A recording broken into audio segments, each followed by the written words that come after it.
November 9th, 2025, Aurora Province. A fisherman named Mangtonio watches the sky turn green. He's seen 50 typhoons in his lifetime. This one feels different. By sunrise, Super Typhoon Uwan is roaring in. Winds near 185 kilometers per hour, aimed right at his village. 1.4 million people are fleeing their homes. Power lines snap like rubber bands. The ocean rises. Online, one line keeps popping up. Protect Sierra Madre at all costs. Most Filipinos have never climbed the Sierra Madre. Most have never even touched its trees. But when Uwan made landfall, everyone, from Metro Manila to Cagayan, held their breath and prayed to a mountain range they'd only seen from highways. We've heard it all our lives. Sierra Madre protects us. And it helped. Just not the way most people think. Yes, the winds weakened as Uwan crossed the mountains, but rivers burst. Towns flooded. So here's the real question. If the mountains are our shield, why did towns still flood? This is the story of Luzon's Great Wall. The Sierra Madre. How it became both our protector and our warning. Because Uwan wasn't just another storm. It was the test we didn't know we were taking. And the results? We barely passed.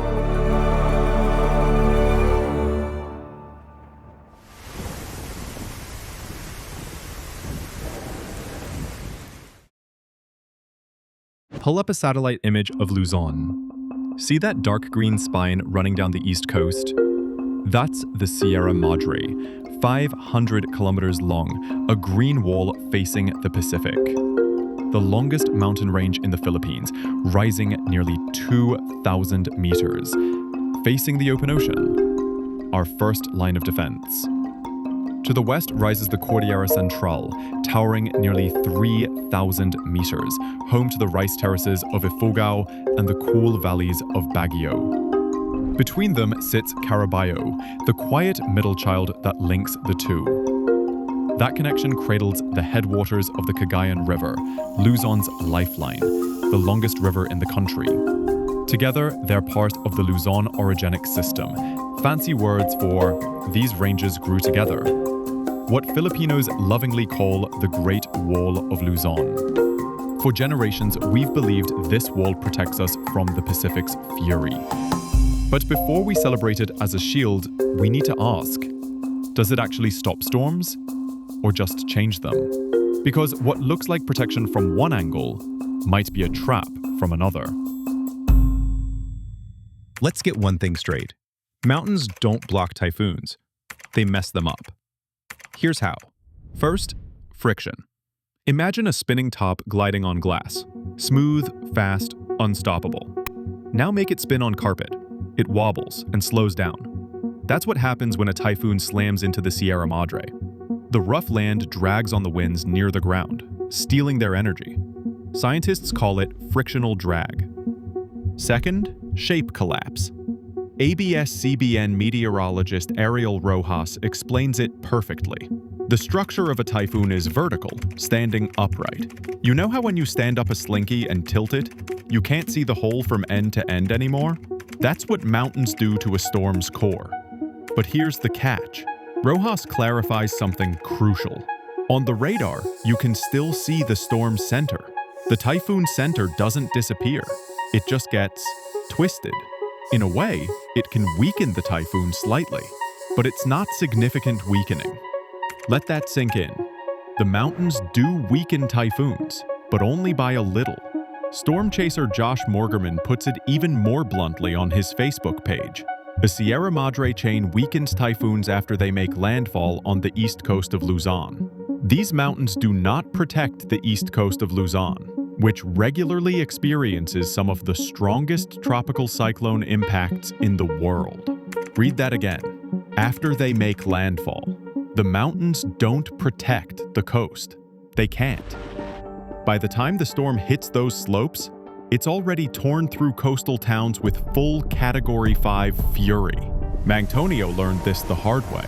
Everyone kept saying the mountains will save us, he remembers. But we're on the coast. The storm hits us first. The mountains save Manila. They save Cagayan Valley. But us? We're the ones who take the hit, so everyone else doesn't have to. But that's the price of living by the ocean, and the truth about our so-called wall of protection. Third, the rain squeeze. It's called orographic lifting. Air hits a mountain, goes up, cools, and dumps rain. Lots of it. Less wind? Yes, but way more rain. In some storms, when a typhoon hits Sierra Madre, places like Metro Manila can get far more rain, sometimes more than 50% extra.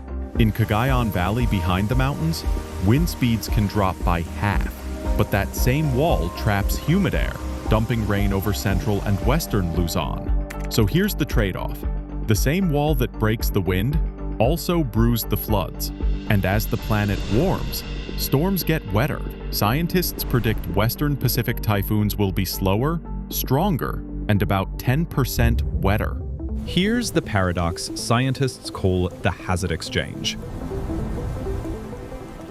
Mountains cut wind speeds, sometimes by half, but trap moisture that dumps on central and western Luzon. In some storms, rainfall in Metro Manila can jump by more than half. The wall that breaks the wind also multiplies the floods. It's the trade-off baked into our geography.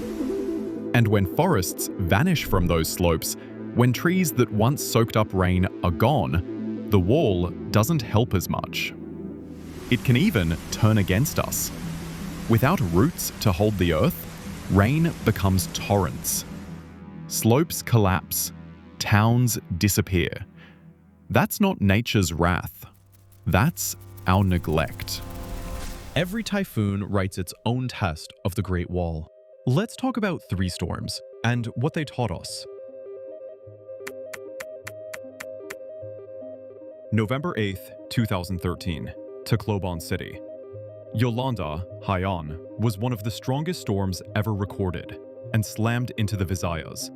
No mountains, no barrier. The results were tragic. More than 6,300 people died. Storm surges hit 6 meters high. Tacloban looked like it had been bombed. This is what happens when the wall isn't there. October 2020, Catanduanes.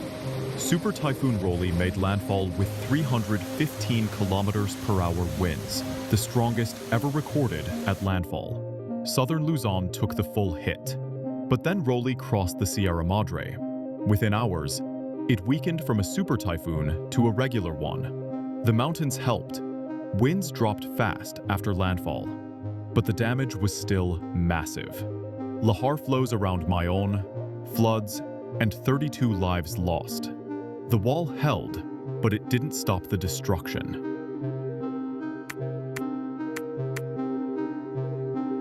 November 9th, 2025, Aurora Province.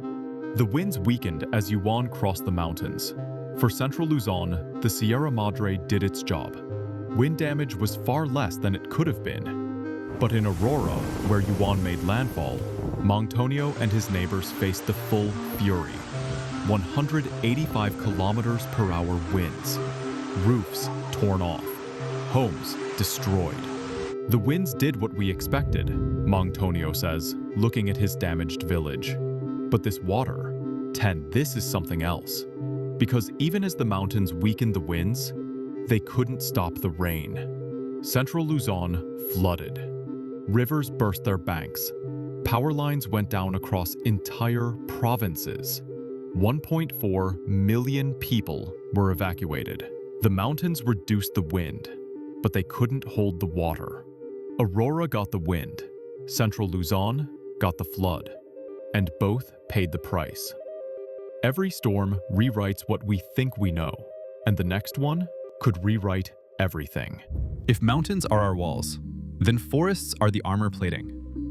The Sierra Madre covers 1.4 million hectares and shelters nearly 3,500 plant species, about 40% of the country's remaining forest. These trees do work. They slow the water, hold the soil, and feed the rivers. When rain hits intact forest, the canopy catches it, leaves slow it, roots drink it, soil stores it. But when the forests fall, so does the wall's strength. Without roots to hold the earth, rain turns to mudslides. After Uwan, Tonio walks into the mountains behind his village. He's looking for the trees his grandfather planted. Many are gone now, cut down or burned. He touches one survivor. These trees, he says, aren't just trees. They're our shield, our grandfather's gift, and we're throwing it away. From far away, Sierra Madre looks endless. Up close, it's full of scars. Bare ridges, eroded gullies, logging roads. Each scar is proof. Luzon's wall is being torn apart. And it's not an accident. The logging Philippines has one forest ranger for every 3,000 hectares, roughly 4,200 football fields each. Impossible to guard. At night, chainsaws hum in southern Sierra Madre. Some families clear land to survive. It's a choice between hunger today and disaster tomorrow, a farmer says. But beyond survival is something worse.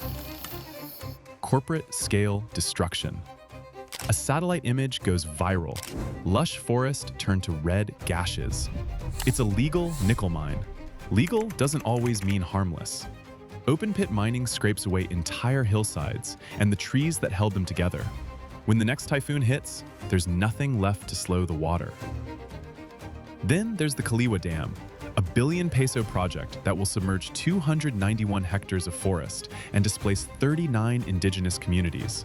They say it will bring water to Manila, but this river already gives life, an elder says. Building a dam here is like cutting a hole in your shield to add a faucet. It might work, but you've weakened the shield.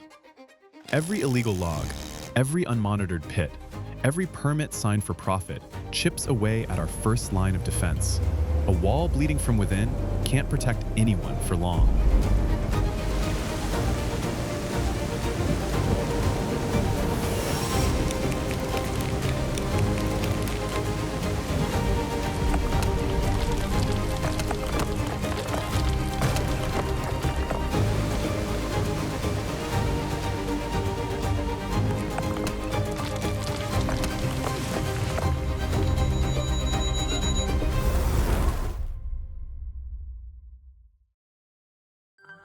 Every storm reveals not just nature's power, but our neglect.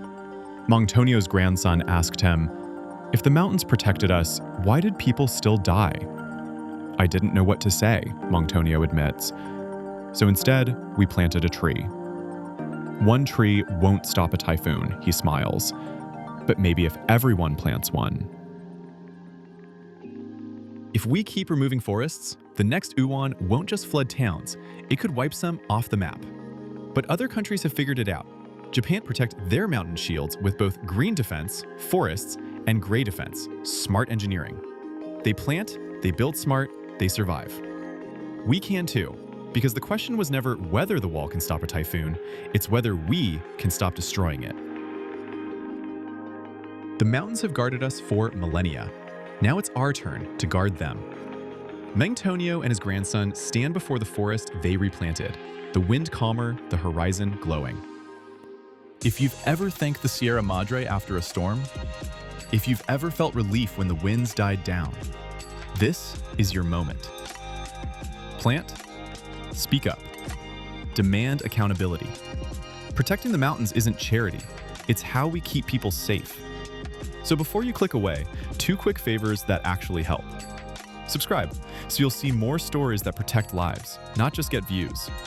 Tell us in the comments, where were you during Uwan, or any big storm? And what failed first, the wind or the water? Then watch next, the flood control scandal, how billions were spent, and why your street still floods. It's the other half of this story.